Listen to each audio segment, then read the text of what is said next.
Well, ladies and gentlemen, Ben Dixon here, host of the Direct Selling Executives Forum. This is our October session 2022, and it's our very first panel that we've gotten to put together of actual promoters inside of direct selling. If you're familiar with the DSEF, it's a place of just education, panels and discussion. There's no selling that happens in this event. There's no call to action except for you to make updates in your business and for you to learn from others inside of the space. Today's a very special day as we welcome Laura Evans, Todd Falcone, and Michelle Barnes out to the panel today. We'll have them unmute and join us on video here in just a moment. This is our very first ever promoters panel.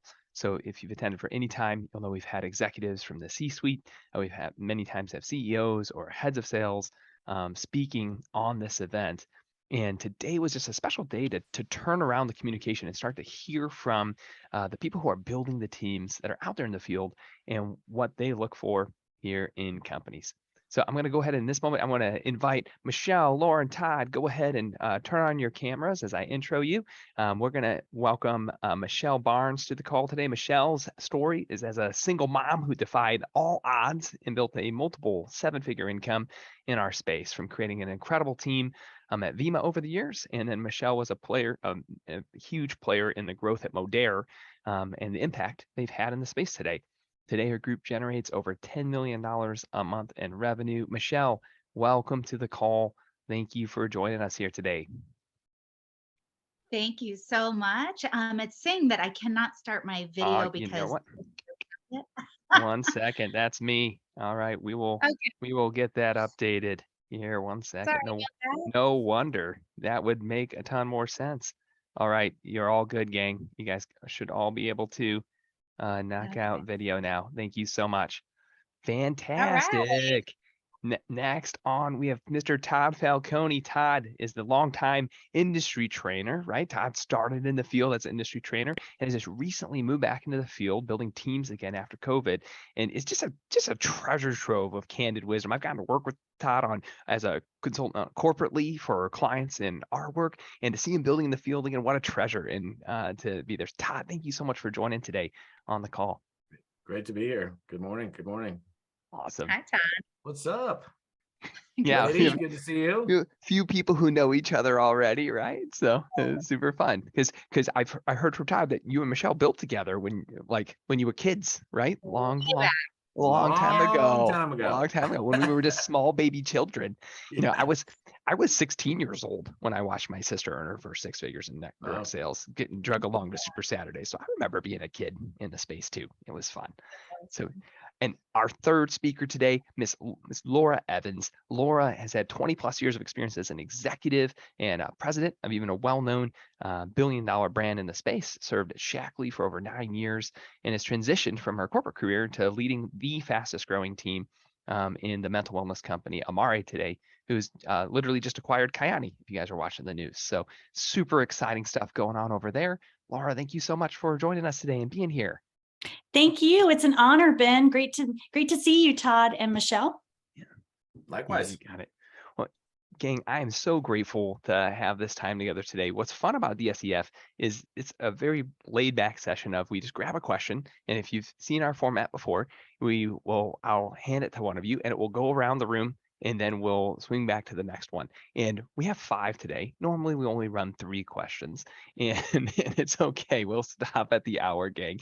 Want to see how far we get, but these are the ones that keep popping up. So, you know, there's many times people running direct selling companies who are members of the DSEF, right, get feedback from all kinds of people, right? And of course, people in the field want to give their feedback.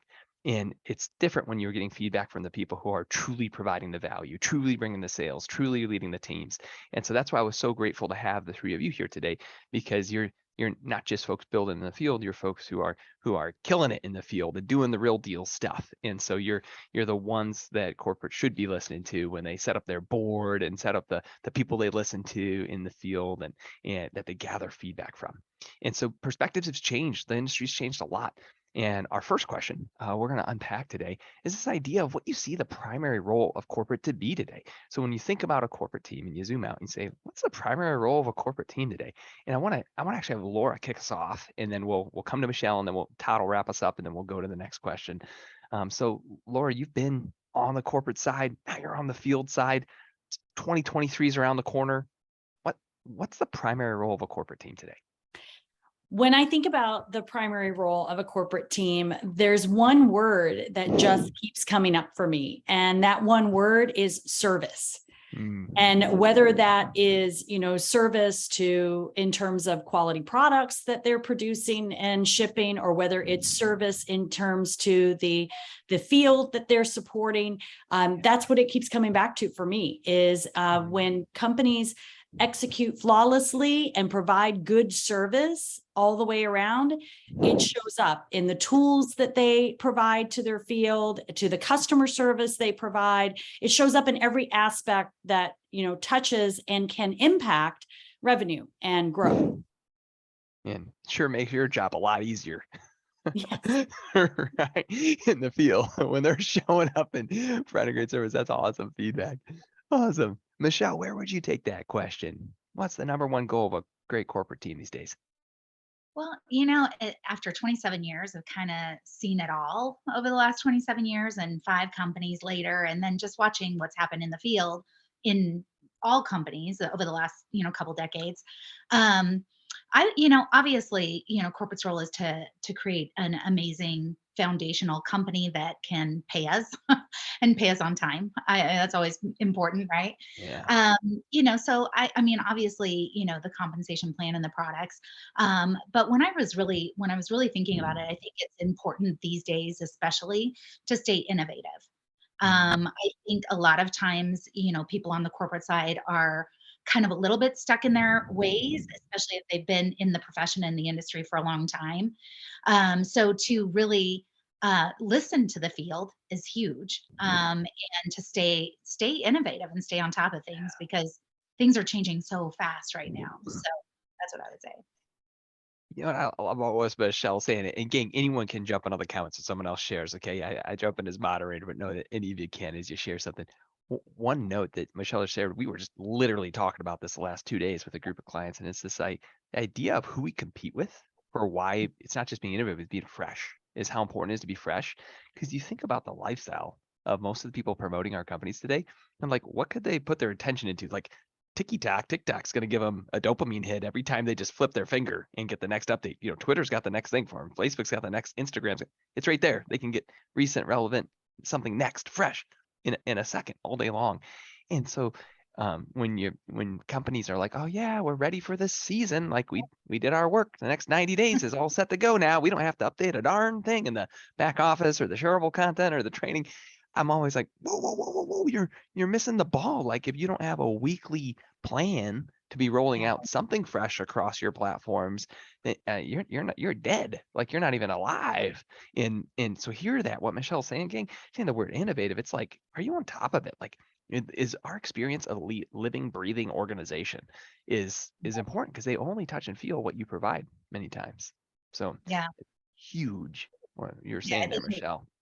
the only thing that remains the same is change. And I have seen so much change in the last 27 years and even in the last 5 years. I mean, Yeah. so much change. So Agreed. And you got to be okay with that because the market's going to continue to change. And if you can count on that.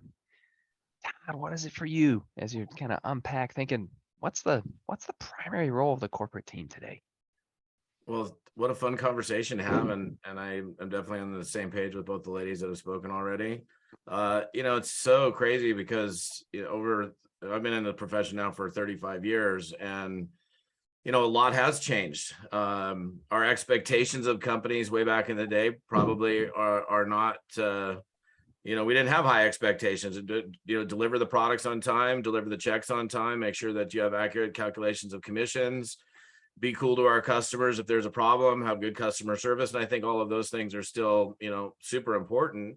The whole idea of service and remembering, for company owners, and most company owners are pretty good at this. The whole idea of like remembering where your revenue comes from. Your revenue comes from the field, 100% from the field. And look, I think, corporate people should be recognized as well.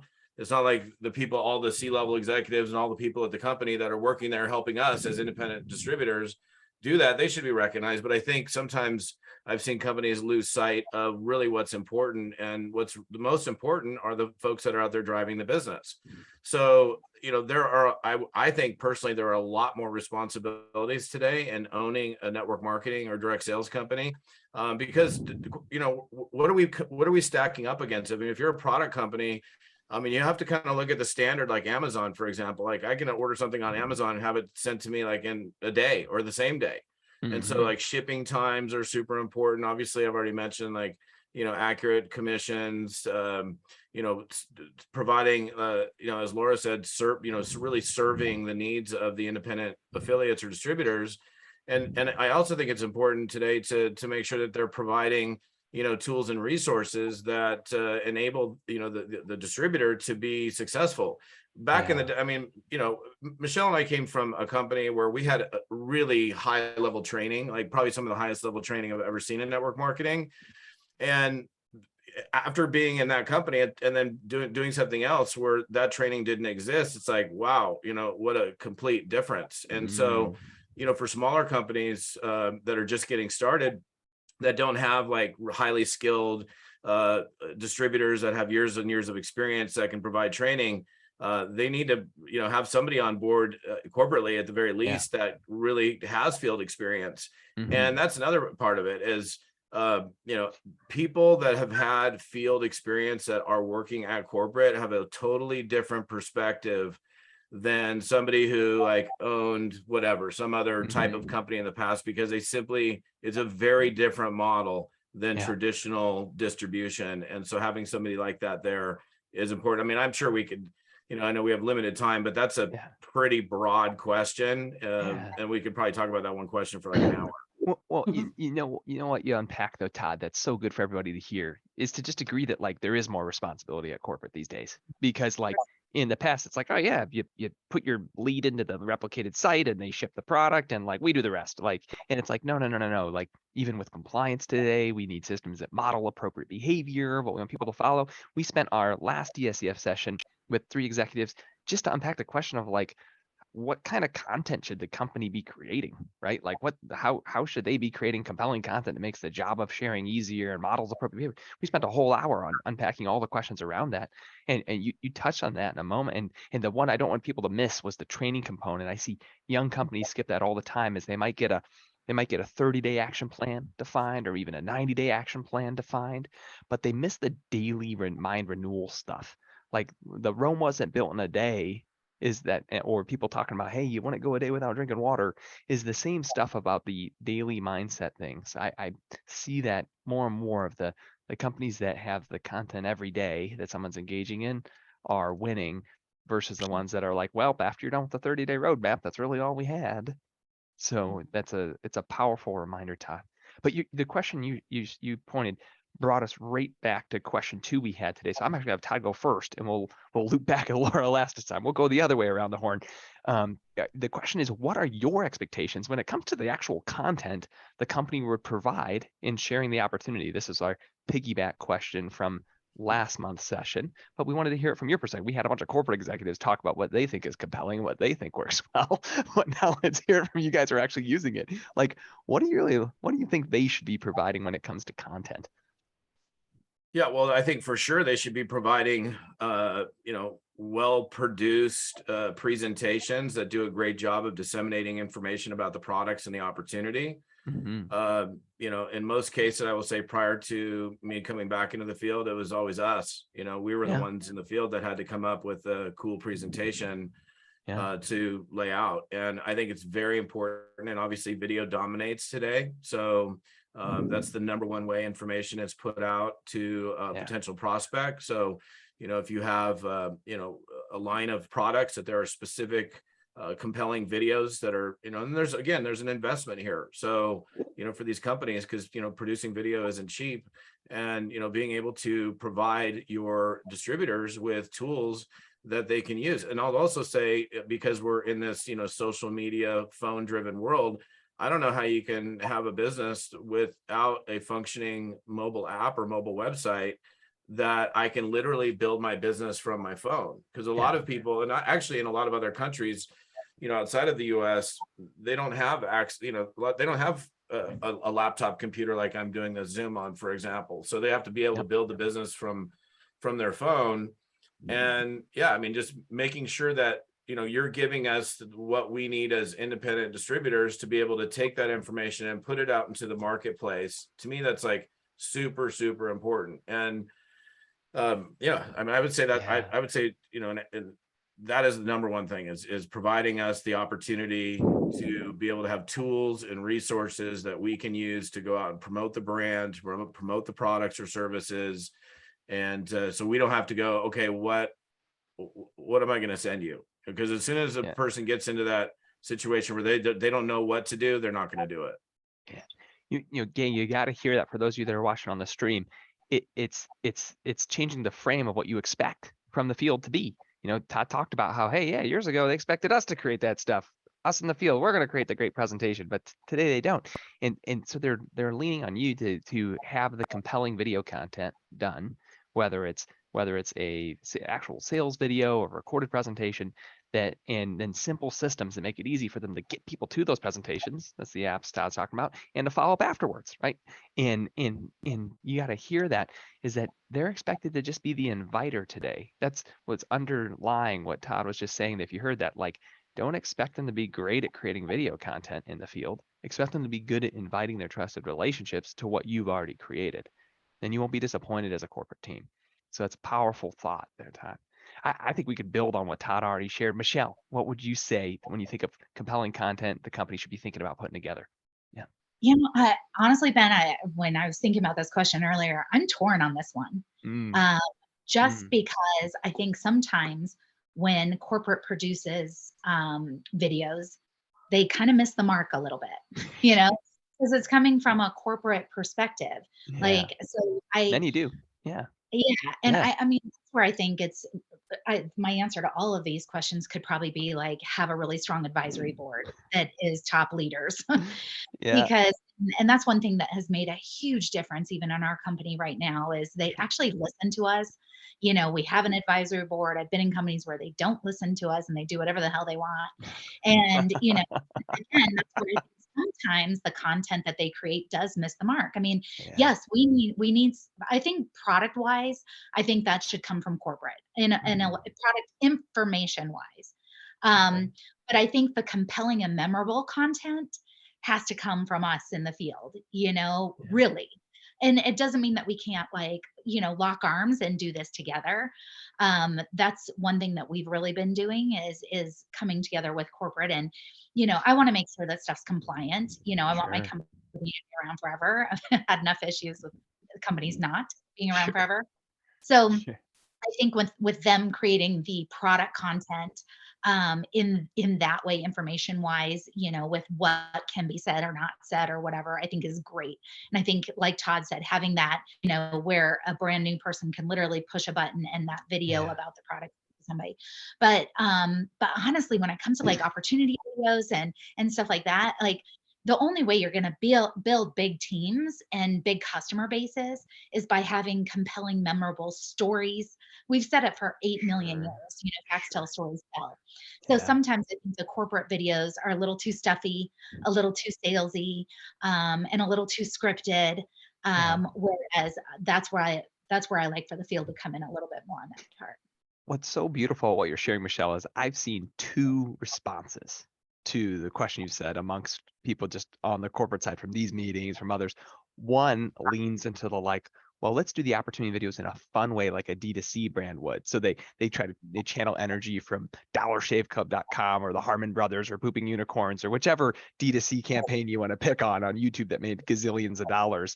And they're like, how could we explain the opportunity that way? And I've seen a couple produce them well, but the one I'm seeing more than ever now is companies producing content that's a shareable and then copy me content that's like, don't share this, make your own video like this.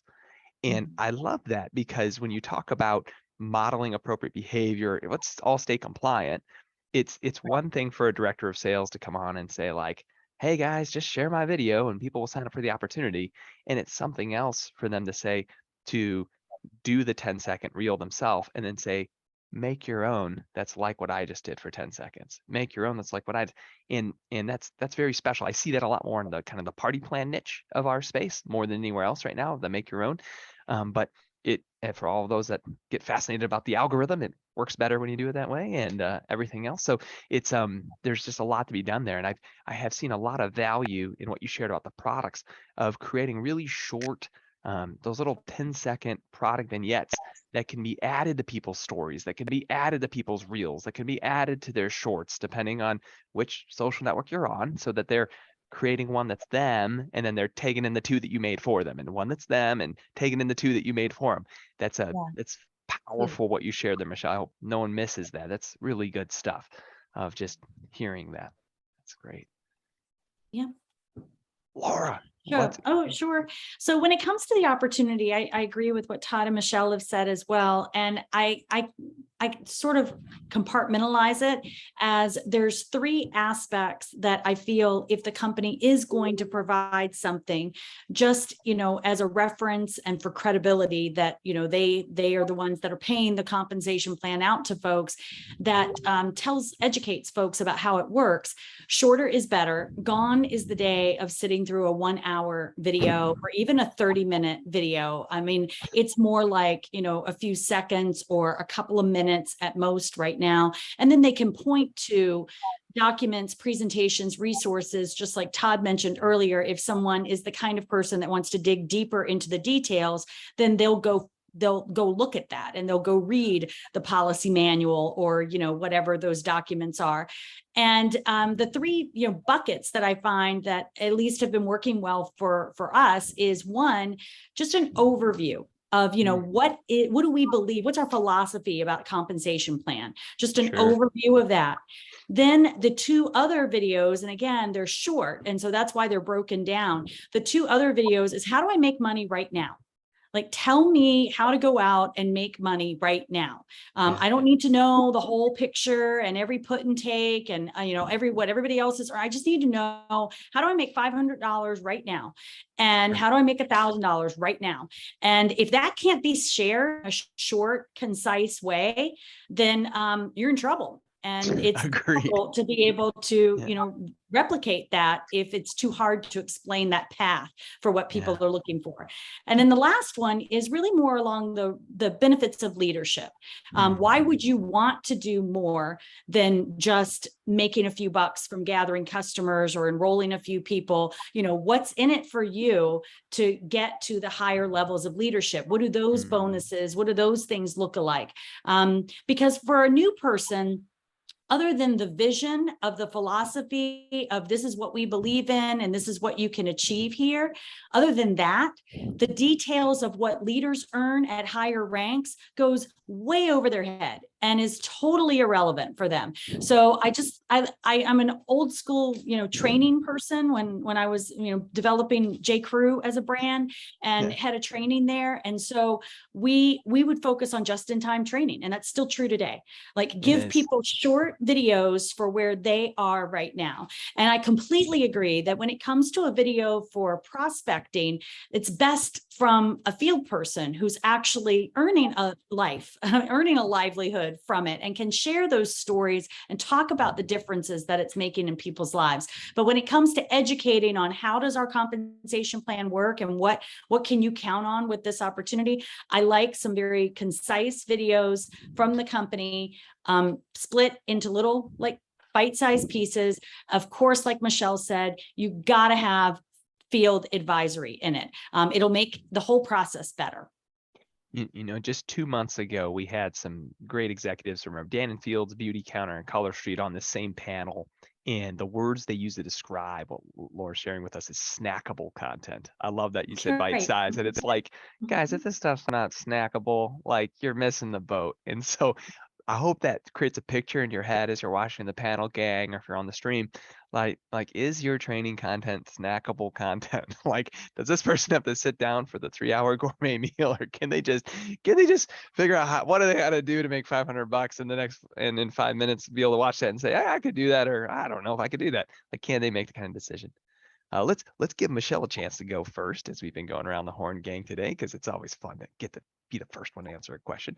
And we touched on it in a few places, but let's talk about technology.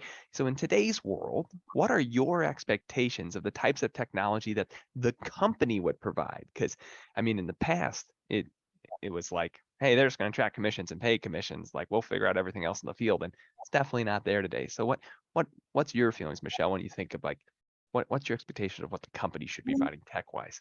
No, I think we've really already covered that a lot, as Yeah. far as like an app, you know. Mhm. I think again, corporate and the field have to come together because what for me, I've always been of the mentality since day one in this business, like what are the driving behaviors? Like what are the Mhm. driving behaviors that I need to do to make a lot of money in this business? And Mhm. so I've always been the type like just keep it simple. I'm not a big tech person, you know. And so for me, I always go, okay, what is my newest person? Go, even though I'm like big social media person, I'm not a big tech person, you Mhm. know. So even a lot of the things on the app, I'm like, oh my God, like that is just too much, you know? And so I think keeping it just super simple and super Yes. user friendly is everything. You know, for me, I use social media a million times more than I use any of our technology. And that's really how it's been probably the last 15 years is, you know, I use social media more than I do the apps and stuff. But I think there's a time and a place. I think the apps, if we have a very user friendly app, where now we've just incorporated stuff into our app where you can actually, it gives you pre-scripted things of kind of what to Mhm. say to the customer right away, to Mhm. follow up with them, you know, to let them know that they have, you know, free product credits sitting there, things like that. That's amazing. But again, when it comes to actual, you know, team building, I think social media is where it's at, and I don't really use the app as much. So. There are two key things Michelle shared there, gang, beyond the big one, the KISS method. I hope you heard that. Keep it simple, stupid, right? Like keep it simple. Like don't overcomplicate it. You said pre-written content, and that's a big deal. A lot of people miss. It's not just enough to put a bunch of images or PDFs in an app today, but you give them a suggestion of what you would say to give someone this image, to give someone this PDF, to share this thing. Like give Yeah. them a suggestion. And today, gang, with how all of our mobile phones and WhatsApp and all the messengers work, someone can press send on what you send in many of these apps, or they can erase it and do it as a voice text, which is always personal, always fun. And so it's an Which amazing note from Michelle. Yeah. And the other one she said was simple things. I mean, if you're familiar with apps like Noom or MyFitnessPal, you know, these apps have changed the world and helping people, you know, lose weight or gain muscle mass by committing to simple daily habits. We've seen a lot of success in people reframing the conversation of even building a referral marketing business as daily habits and just winning the day. And so there's Mhm. been a lot of writing we've done, and we've even talked about on the show of how do you reframe your company of having people focus on just winning the day and Yeah. reframing that conversation of, hey, just every day these are the four things you do. Every day these are those three things you do, and you just get to check them off. Or if your technology is good enough, sometimes you can do it within the app and it checks it off for you. Like that's amazing stuff, gang. And so you want to hear that from what Michelle's sharing. Um, on, on your side, Todd, let's go to you next. We'll loop back to Laura. What would anything you'd like to add or stack on to what Michelle just shared? Yeah. Well, first of all, I think some of you know, most actually probably most network marketing companies, they don't own their own software, their back office software. So they have limitations on what they can do. Mm-hmm. And in terms of like, hey, it would be great if we could provide this report or this style of reporting or be able to look this up in this manner so you can run your business, right? To be able to actually look at certain aspects of your business. And, you know, a lot of them have certainly advanced for sure. But I think reporting is really important. When, especially this, you know, it's one thing to have reporting when you have 5 people in your organization, but when you have 20,000 distributors in your business, Yeah. you want to be able to go find people and look for stuff and be able to even communicate through the back office to that other person. Yeah. And so I think, you know, company owners should be looking at, and certainly consulting with the top earners in the field, most importantly, be doing that. Like ideally, what would you like to see back here that would make running your business from a tech side easier and more effortless for you? Because honestly, I mean, digging through a genealogy report sometimes is such a pain. Like, it's like, oh my gosh, where is this person? How do I find this person? Because when you're growing a big organization, you're looking for like these pockets of activity and these people that you don't even know yet that might be 7, 10, 20 levels deep in your organization that you want to connect with. And then just trying to find them can sometimes be difficult. So I think, these software companies, I'm not going to mention the names, we all know who they are. They should definitely be, I don't know if you've had any of those guys on here. That would be an interesting future conversation with all the tech providers to make sure that they're providing and even again, having a conversation. I think the ideal thing for those companies would be to have conversations with major leaders in the field so that they really know what we need as independent distributors to run our businesses from the back office. Sure. I agree with that too. That's a really powerful thought. I know one thing that I've seen that people miss many times in their process is they'll hire, even on this line, we have some amazing consultants listening today who are amazing compensation plan consultants that are on this line today that write comp plans for people. And one of the words I've shared, even in the work I've done in the space with comp plan consultants, is don't stop at compensation rules. Also think through member and admin tools. And so one of the things I've found very helpful to companies who've gotten past what Todd's talking about and are winning in that arena of life is after writing the comp plan rules to then take the time and say, ooh, so what should the dashboard feel like? And what should the genealogy tree feel like? To Todd's point, like, because of this bonus, people are going to be digging unlimited levels deep to help people. Oh, maybe we should have a search box that just lets them jump to that, or a filter by rank. Or maybe we need a rank progress tool that tells you who's closest to the next rank and what they're missing to get there. Like a lot of those questions come out once you immediately say, what member reports would minimize any customer service needed for this comp plan at these different stages in their journey. And then you have to ask the same questions on the administrative side. To Todd's point, most people just roll with what their provider says. Yeah, it's our standard reporting module, assuming it's going to give them what they need. But depending on your bonuses, your culture could be way different. And so taking the time as the corporate team to just sit there and imagine that. And if you can't sit there and imagine it, get the top leaders together again to do that, because it's gonna help you be more clear with your providers so that you can get what you actually need to excel on. Remove some friction. All those things remove friction. If a gentleman like Todd gets an extra hour in his day because he's not thinking through on a report, holy cow, how many more conversations is that? Like, come on, that's what you want. So Laura, over to you. You've been on both sides of this. Yeah, what are your thoughts today? Everything that Todd and Michelle have said are on my list as well. You want tools that are easy to use, that folks can share. We're seeing more and more today that having scripting available right where they are communicating, because we've evolved so much. We're not in a meeting room teaching this. People are getting it on their app. They've got a mobile business. All of those things are important. And I'm even seeing a growing need for platform support, such as things like text messaging. There's a lot of different text messaging providers out there, and leaders that are growing are looking to and going to find these solutions. But there could possibly be some, volume pricing advantages, collaborations with the company, with the scripting or with other things, if that were a tool or a support that the company offered to the field leader. And what you said, Ben, about consider the compensation plan rules and the tools is brilliant. I wish I would have said that many years ago, because that's what I tried to teach, but that's so important. What you focus on grows.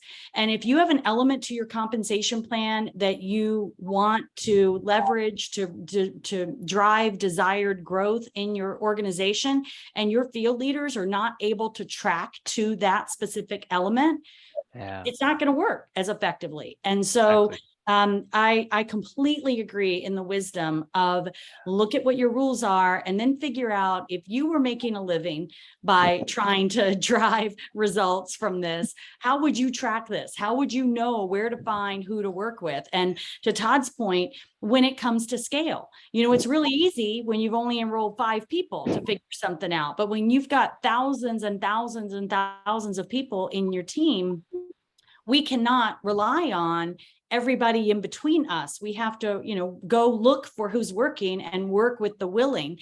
And sometimes the harder it is for us to find them, the more they fall through the cracks. And so as a company, you want to give the leaders tools that help us get to those people faster. So that's what I would say. There's go for it, thing, Michelle. Yeah.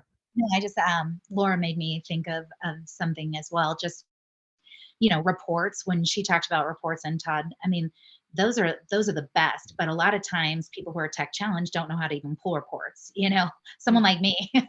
So luckily, I mean, I have an elite liaison that pulls reports for me, and I have a virtual assistant in the Philippines that pulls reports for me, but it should be easier for people in the field. Like, Yeah. I shouldn't have to have a VA that pulls my reports for me. But I love reports. I love striking distance reports throughout the month. People are close to this rank, or Right. they're striking distance, they're this far away, Right. because our whole thing is like, okay, you're here, you want to go here, what do we got to do to close the gap? The faster that Yeah. we as leaders can figure out what we've got to do, we know what they need to do to close the gap, but like these guys said, to dig through thousands and thousands and thousands of people to try to help them figure out where they are and where they need to go by the end of the month. I mean, if we could have something that is quicker and easier and more user friendly to figure out that to fill that gap, awesome. So, and then we are using, like Laura said, I mean, we are using other companies and other resources and tools. I mean, my team uses Project Broadcast, and we use Yes. boards, and Yes. we're using all of these other things. So I don't know if there would ever be like a where it could all be in one place. Mhm. No, it's really interesting. There's two comments that you both just shared that are real important for everyone to hear. When Laura's note, and Todd was getting to this with you, talked about 20,000 people, was many times in your organization, there's a rank that is like, when people get to that rank, we'll call it rank 5. They're the kind of person who's taking the right kind of action, and they're a long-term player on the team. And you know that the foundation, like when we think of like society, like this or a country, and we zoom out and we say, well, the foundation of a society is not the individual, it's a family, because family units create more individuals, right? And we say, okay, well, the family is the first, foundation of society. Well, then you look at a direct selling tribe, and you say, like, there's usually a rank that's the foundational rank of, like, yeah, these are healthy people that build the core. And whether it's rank 4, rank 5, rank 6 in your account plan, some of you have 47 ranks, so it's rank 9, right? But you know what that is. There's that certain rank. In Right. what, to Laura's point, many times you can make reporting around, like, those people, how many are close, not only having the strike distance points of all ranks, but truly highlighting on your dashboard how many people you have at rank 5, who's closest to there, how many fell off of rank 5 last month, where you know at a higher level, when you're in Todd's or your position, you're focusing on just your rank 5s, and you know that, hey, if I just take care of all the rank 5s, guess what? Everything else will work itself out. And so that's an important note. That the thing that Michelle said is something that we speak to on the show and separately as the third generation of referral marketing. So she said, hey, like, I'm not a really technical person. I don't want to know what SQL things to run for my reports. Like, I don't think about that. Michelle, you're right on, because what other people are doing today is creating these predictive algorithms that are called opportunities. So they're simple feeds. Some you'll see it in some apps that are out in the space today. You'll see it in certain back offices in the space today. Some have it in both, but there'll be actual feeds that are literally just opportunities. So it's the Yeah. company doing the work, and this is you, corporate team, of thinking through what a Michelle needs, what a Todd needs, what a Laura needs. Right. And you're saying, like, ooh, when this thing happens, this guy's 5% away of striking distance to the next rank. That's an opportunity. And you give it in an algorithm with a weighted average, and it pops into a feed. And so instead of someone like a Michelle needing to hire a VA in the Philippines to identify her opportunities to organize her day, there's back offices that do that today, where literally there's all the opportunities in a weighted feed, and it's like, oh, this is where your attention should go. But that means you, the corporate team, had to do the work to decide the culture and decide the weights of those predictive actions. So just hear that, gang. That's not, like, you can solve that problem. You hear someone in the field say, yeah, I had to hire someone to make me build your business. You should hear that as an alarm and say, like, I should do something about that, because you can, corporate team. You can. So with that, let's head to Laura, because the world's changed. But here we're gonna go Laura, Todd, and have Michelle wrap on this one. Events today, right? We're out of COVID's happened. We're back. Man, I know pre-COVID I was doing 18 conventions a year. Nothing like Todd. Todd was on more than me, but I was doing about 18 a year, and so I was on the road. I did 2 in 2020, right? Just the beginning of the year, I was in January and February in Germany, and then Texas, and then the whole world shut down. And here we've reopened so much stuff. We've done a lot more this year. But thinking about events have changed, about which events are in the field and which events are led by corporate. today. And so when you think about corporate, which event, what do you think should be their role in the event strategy of the company? Which one should they be hosting? Which one should they be thinking about? Well, and I'm going to mention back on the reports and the Yeah. feeds for just a second, because I've had a chance to work in both scenarios, and those feeds are amazing. Those feeds with the script of look out for this because this person needs to hear this. And the reason why that matters as a corporate team, in case you wonder why that would matter so much, is because we know psychologically the fear of loss is greater than the desire for gain. Amen. So when we can point out to some, you don't run into that as an employee. That's an entrepreneurial mindset.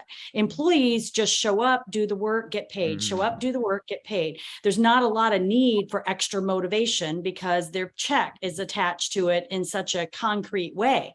But here, where you're operating in the nooks and crannies of someone's life and you're addressing their confidence issues, they carry that baggage of their confidence with them, then we've got to be really good at pointing out wins for them, that they're winning, and pointing out, do you realize how close you are to X? Because so many times they don't know. And when they know, they get that boost of confidence and they go out and push a little harder because they're about to lose something, not because they think that they're going to go out and reach something as the top. So that's why those things matter. So those triggers matter so much out here for us. And as far as events are concerned, feed the FOMO. Everyone write that down as you're hearing it. Feed the loss. FOMO. Laura wants you to feed the fear of missing out. FOMO. Feed the FOMO is what Laura's giving you. That's gold. Thank you, Laura. So as far as events are concerned, I think of first of all, the company needs to have an event strategy. And it's important that they communicate. When I've seen it work best, it's when you can communicate your event strategy, like for the year, with your top leaders. So there's nothing worse than being a leader in the field and you are creating and planning some events. And then all of a sudden the company comes in at the last minute of, we're doing this event over here. And they step right on top of the event that you're planning because you didn't know that they were going to do something because they didn't know. So sit down and come up with a strategy. That is number one. Have an events strategy. And to me, part of that event strategy from a corporate standpoint, and I guess it could vary by culture and also by size and international, but you basically have a global convention or at least a major regional convention where everybody comes together at least once a year. Maybe you do it twice a year where, it's a family, like everybody thing. What I mean is the global family type of thing. And then typically there's regional events or localized events that the company will come out and do. And I like for the company to take on and assist with the administrative aspects and the promotional aspects. I mean, I can promote an event within my team and I can collaborate with other leaders that are shoulder to shoulder with me about an event, but I don't have the microphone or the megaphone like the company has. And if field leaders are creating events, then it would be great if they were assisting us in how to communicate that or make that aware to others that are outside or we don't know about. But that's number one for me, is the company starts with an event strategy and communicates it to the top level leadership within a year in advance. I mean, come on, that is absolutely capable and doable, but rarely done. And then we can figure out where the holes are that we need to be boots on the ground in different areas, working with whoever we need to work with. And then we're not stepping over top of each other. We can collaborate and lift both types of events, not just one. Awesome. Brilliant. Absolutely. Go ahead, Todd. I mean, I'm in just full agreement with what she just said. And I think one of the key words is communication. Yeah. Right. So, and I'm going to expand beyond events for a second, because I don't want this to be missed by anybody at corporate that it happens to be watching this. Yeah. So, yeah, I mean, clearly communicating what is our event strategy for the year and knowing when and where, what's happening. Again, so we can fill in the gaps. I totally agree with that. And then, okay, if there's not an event here, or okay, I can do a couple super Saturdays or these little regionals, fine. But that can easily be planned a year, even probably 2 years in advance. And we know, when and where those things are going to be taking place. But the whole idea of communication, period, like to me, communication is the key to success in relationships, spousal relationships, with your kids, with your organization, from company to that organization. And one thing that I think companies should be super aware of is like, okay, you have these customers that the distributor brought into the company, but you can't assume that the person that brought that customer to the table is clearly communicating to that customer. So, I mean, the companies have got the tech to be able to do this, to be able to, hey, by the way, your order is on its way. Hey, oh, your order was just delivered. Oh, if your order is running late, like, oh, or we're out of stock out of this. Like, if companies could just be really super tight with just overall communication, they would prevent so many problems from occurring in the field, or seeds of doubt being planted, because we all know that the moment a seed of doubt is planted, it doesn't need water or fertilization. That thing just goes and takes off. So It's a weed. really be looking at how you communicate at all levels, to your teams, to the top leaders, to the whole mass of people that are in there.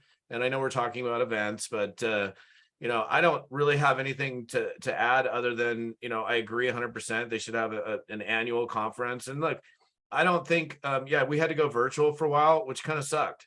And, Zooms are great. Like, this is cool, but being in person and being able to hug and see people and be around that energy, it is irreplaceable. You can't do it on Zoom. You can't do it on any we have available. You have to be there. And so physical events, I'm so grateful that they're back. I mean, I remember the last event I spoke at was March 7th of 2020. And then 19 events that I had on the books got canceled that year. Right. It was like, oh, first time I'm home in 17 years, and I stayed home for a year. And I'm so grateful that, like, now we can go fly and go see people again. Yeah.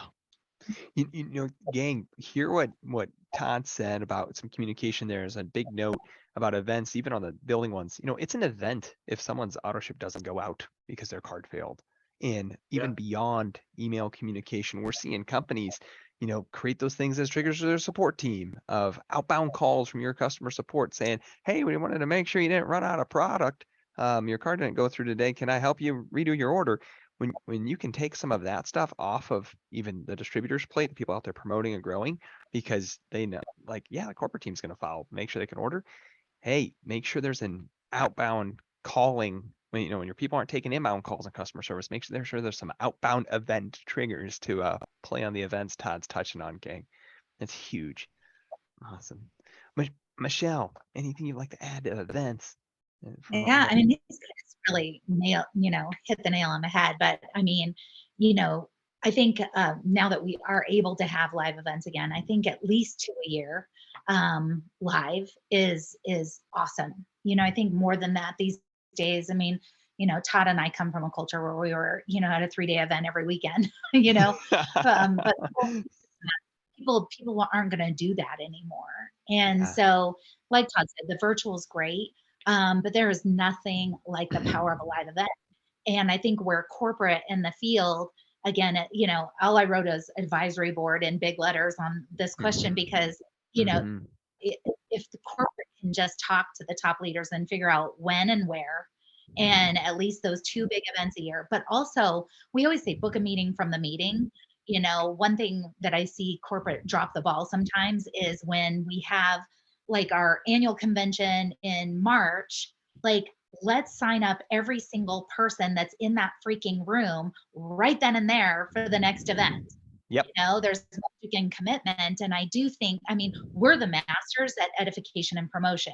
We will promote, we're great promoters. We're great at edifying, and promoting events. But it's like, to drop the ball from one event to the next that's where I see, like, where corporate may not just be like wrapping their head around the power of these, there's 1,500 people in the room, or 2,000 people in the room. They're all totally fired up. They're more excited than they've ever been. You've got the culture, which I know we're going to talk about that, which is totally my passion and jam. But when you have those people fired up, and there should be maybe even a virtual aspect to the event where, people are able to tune into the event if they're not able to make it in the last, couple weeks, but prior to the event. Like, I wouldn't give it as an option until the last couple weeks before the event. That's one thing that I can't stand either, is, when they start promoting the online thing when we're still trying to, like, drag bodies. Because I know everybody in that room is going to do. And I know that that's going to solidify their commitment for, years and years beyond a virtual event. Yep.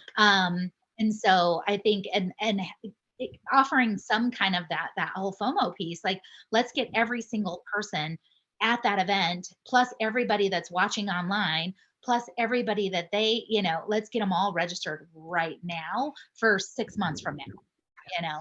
So that's the only thing I would add to that.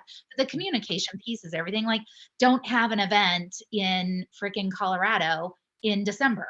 And there's just certain things that you like, like give us locations that are easy to fly in and out of, that are cheap to fly in and out of. The majority of our people are not making the money we're making.